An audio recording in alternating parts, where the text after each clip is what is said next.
Hey there, it's Gone Girl. This video is more, prompt me to make it was more due to another YouTuber who, in my opinion, is being bullied at this moment. Out of respect for him, I'm not going to use his name, but he has a mental illness and he's in a mental crisis right now. And people are going out of their way to push him even farther into his psychosis. I think that's wrong.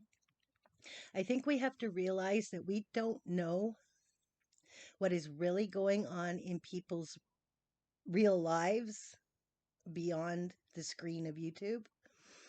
I'm going to give a couple examples about myself just to let you see that you just don't know what people are going through. In my case, um, as I've said, my dad was a pedophile. I ended up with a severe eating disorder at 15 and pregnant. I ended up, the eating disorder started before then, but by the time I was 15, I was 79 pounds and pregnant, and I was actually hospitalized for 3 years. Not one, not two, but 3 years because I couldn't eat. Um, but people never knew that I was struggling because I always had a smile on my face. I was giggling and laughing and carrying on like I was in summer camp, even in the hospital. Back then, they didn't even have medication. They had nothing. They didn't know how to treat eating disorders. When I was 16, a year later, I had walked out of the hospital.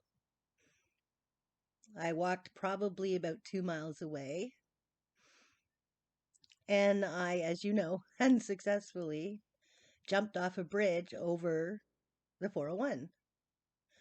It was like 4 or 5 in the morning. I don't know how I was saved because there was nobody on the street, nothing open. But by the time I let go, somebody yanked me back over. In my opinion, I think God protected me that day because I wasn't dealing with a full deck. Um, so, hence, it was unsuccessful. Now, of course, I went back to the hospital for my eating disorder, and I didn't leave till I was 18. And I did pretty good for a while. When I was 25, things were going bad because I was still with the person that I call the addict to this day, because that's who I moved in with at 18. And he was an addict then. To be honest, I don't know. He was an alcoholic. I don't think, to my knowledge, I didn't really know whether he was doing drugs or not. I knew about alcohol. I got upset. I was going through my own issues and I tried to hang myself. It didn't work. Obviously, I'm here. But again, everybody around me, even the people I worked with, thought that couldn't possibly happen. She's so happy. She's so helpful. She's always happy. When my daughter turned 8, she wasn't at my house, by the way. She was visiting her dad. And I had told my dad to tell my mom to remind her why I left home at 15 and never came back was due to him. And she called me about 11 o'clock at night, which actually was about 2 o'clock in the morning our time because there's a 3 hour time difference. And she said to me, she goes, "Why did you let your dad lose 2 nights of sleep to tell me something I already knew?" Well, that pushed me literally over the edge, and I mean figuratively, not just figuratively, rather. I proceeded to jump out my 7th floor window, which luckily I couldn't jump at the time because 3 young people were walking through our back gate and I wasn't going to traumatize them. So I waited, but that gave the SWAT team time to put a net. So again, I was saved. I have suffered with suicidal ideation for a very long time. I was fine once once I became part of the community garden, that all went away. Like, I mean, I was doing great.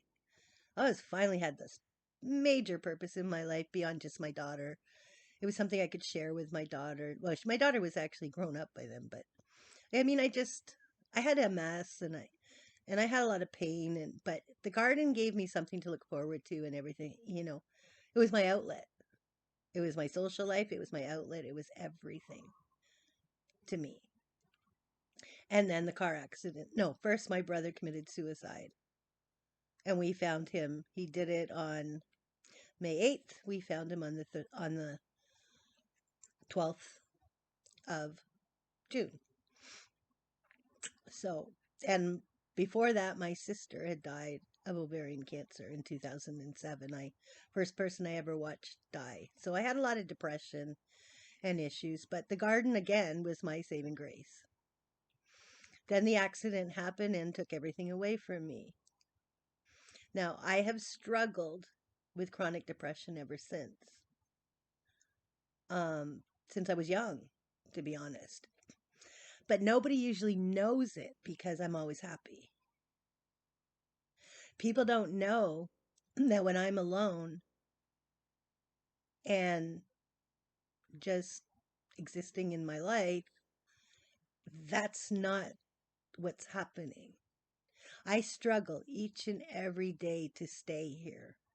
And that happened before the accident, to be honest. Like, I mean, I've just told you. Um, do I take it out on other people? No, it's not their fault. So that's why I appear so happy because I'm not going to kind of put my issues on other people. There's no point to that. It's not going to make me feel any better. Um, but with the PTSD from the accident, it's actually gotten worse. So I have a lot of issues with trying to stay alive, you know.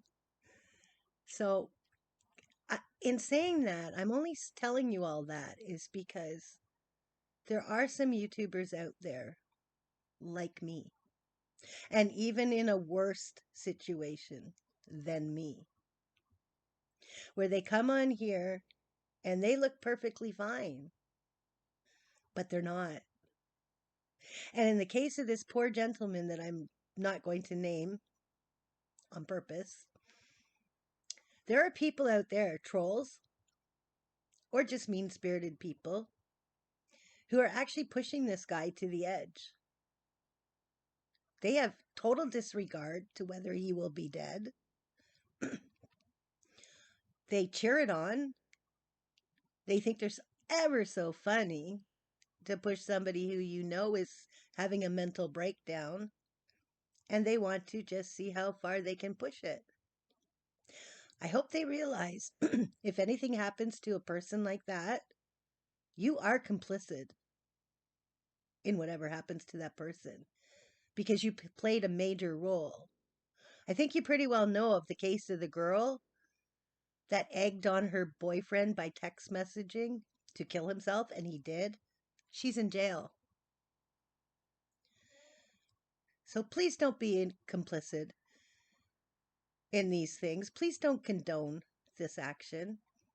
If you see someone who's losing it online and you know that they have a history of mental illness, or even if you don't, but anybody with eyes can realize when someone is having a mental break. It doesn't take a lot of common sense.